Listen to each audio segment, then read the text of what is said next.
Taking place from the 17th to the 23rd of June,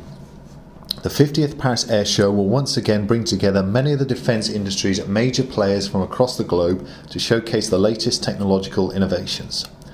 Held against the backdrop of declining budgets in Europe and sequestration in the United States, this year's event was in danger of being overshadowed by the general malaise in the defence industry. But organisers are confident that the return of show regulars such as the Dassault Rafale, coupled with a number of debutants, most notably the Sukhoi Su-35, will more than offset such concerns.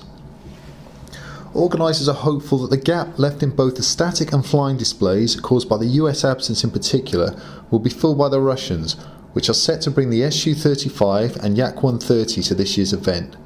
Indeed, in pre-event briefings, show director Gilles Fournier referred to this being the proper return of the Russians to Paris for the first time since 2001. Most of the big companies will be in attendance, although Northrop Grumman will once again be noticeable by its absence. And while the number of exhibitors is up on previous years, this is in large part down to the big players freeing up additional space with reduced footprints as they scale back the resources they are willing to commit to such events. As with previous events, this year's Paris Air Show will feature a number of key technologies, such as unmanned aircraft, engines, weapons and munitions, avionics, radars, composites and other materials. Unmanned technology is an area where Europe can arguably place itself at the forefront of development, and with the first flight of the pan-European Neuron unmanned combat aerial vehicle having recently taken place, the Dassault-led project will no doubt feature heavily at this year's event.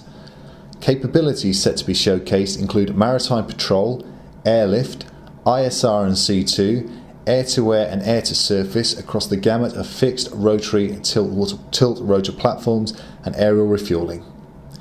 Having been sidelined from the last Paris Air Show due to an engine malfunction, the Airbus military A400M Atlas transport aircraft will be a major attraction, with the French Air Force set to receive the first of its 50 aircraft. With programme deliveries shortly set to get underway, company officials will be using this year's Paris Air Show to kickstart the global sales drive as they look to add to the current 174 aircraft order book. And while the picture in Europe and the US might appear bleak, it is worth noting that defence budgets in the rest of the world are forecasted to climb over the coming years. The organisers of the Paris Air Show will be looking to tap into this global market as they look to reinforce the event's preeminent position in the international trade show calendar for decades to come.